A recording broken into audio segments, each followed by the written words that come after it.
Hello friends, आज हम बात करने वाले हैं इस डायग्राम की। फूल मत समझ लीजिएगा कि मैम ने आज एक फूल सा बना दिया उसी के बारे में बात करेंगे, इसको शायद कोरल पॉलिप कहेंगे। नहीं नहीं, बिल्कुल भी नहीं। ये एक एनिमल है which is a fundamental building structure of coral colonies, जो कि निर्माण करते हैं कोरल रीफ की। कोरल रीफ का इंट्रोडक्शन मैं अपने पिछले लेक्चर में आप लोगों को दे चुकी हूँ, जिसका कि लिंक मैं आप लोगों के साथ साझा कर लूंगी। बात करते हैं आज कोरल पॉलिप की स्ट्रक्चर की। ये एक एनिमल है, जैसा कि मैंने मेंशन किया। एनिमल जैसी संरचना तो नहीं दिख रही मैम, है ना, ये सोच रहे होगे। तो देखिए, एक्चुअल में ये एक सॉफ्ट बॉडी इनवर्टिब्रेट है, जो कि नीडेरिया फाइलम में आपको देखने को मिलेगा। इसके जो रिश्तेदार हैं, अभी जो नाम लूंगी उनसे आप समझ जाएंगे। जेलीफिश, अतः सॉफ्ट और बड़ी प्यारी से दिखने वाली एक जीव होती है, ठीक है। हाइड्रा, एनिमन तो बहुत ज्यादा इससे रिजेंबल करता है, फूल जैसा ही होता है देखने में, ठीक है। इसी की तरह ये वाले जो और पार्ट है ऐसे ही कुछ होता है। तो ये वाला पार्ट है क्या? ये वाला पार्ट इस कोरल पॉलिप में टेंटिकल कहलाता है। टेंटिकल जिनका मेन काम होता है to capture prey, to capture food material, ठीक है।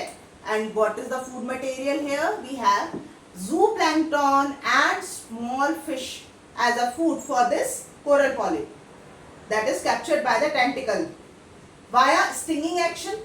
Stinging action I have already explained in my previous lecture. यहाँ भी मैं समझाती हूँ। स्टिंगिंग एक्शन जो नीडो एक सेल्स होती है, विशेष सेल नीडोसाइट, वो क्या करती है? टॉक्सिन रिलीज करती है। जैसे कोई चीज कांटेक्ट में आता है ना, टॉक्सिन रिलीज करके उनको पैरालाइज कर देती है एंड उनको कैप्चर कर लेना।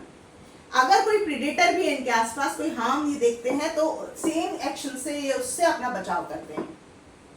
अब जैसे फूड इसने कैप्चर किया, ये इस ओपनिंग की तरफ लेके आती है। ये ऐसे है, अभी ये ऐसे हो जाता है, ठीक है। This circular part is called mouth, और साथ ही साथ इसे एनस भी कह रही हूँ मैं। क्यों कह रही हूँ? इस बेचारे इनवर्टिब्रेट को, जो कि एक सिलिंड्रिकल सैक लाइक स्ट्रक्चर है, सिंपल सा, इसको भगवान ने एक ही ओपनिंग दी है। बेटे तुम यहीं से खाओगे और यहीं से तुम निकाल दोगे, ठीक है।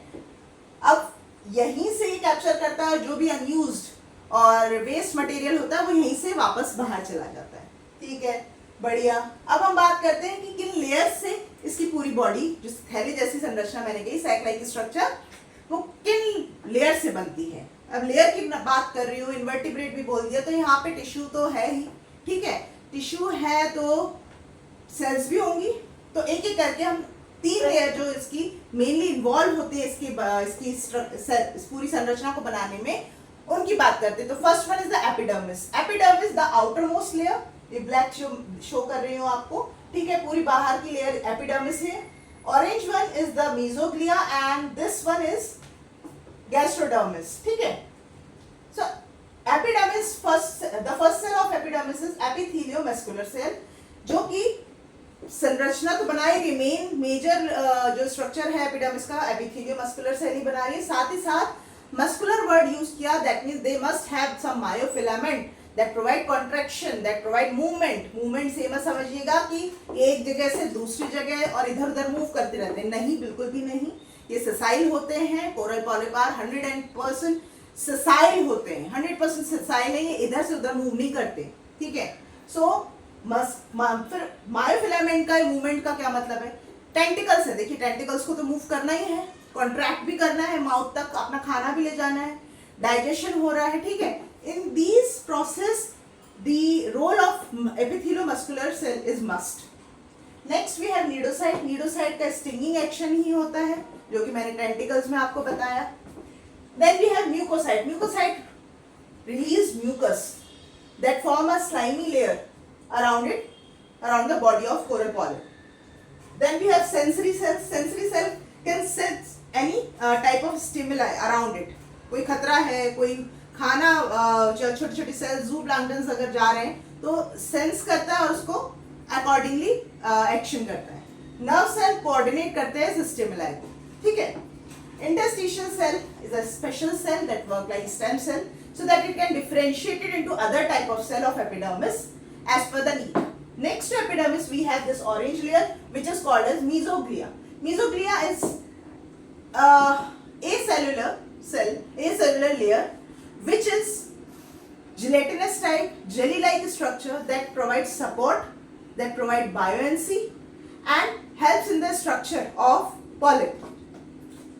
And also a hydrostatic skeleton की तरह ही काम करता है, इससे ज्यादा और कोई रोल नहीं, बट ये बहुत मेजर रोल है, ठीक है।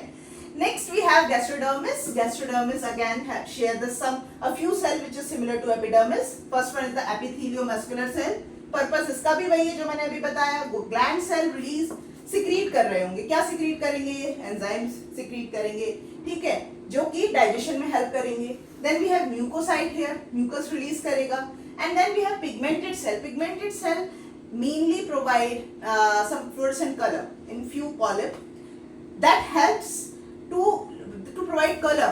यूजुअली कहते हैं लिटरेचर की अगर हम बात करें कि पॉलिप का ना खुद से कोई कलर नहीं होता, या तो वो जो एल्गी उनके अंदर रह रही है उसकी वजह से होता है, otherwise they remain translucent. But in a few coral polyp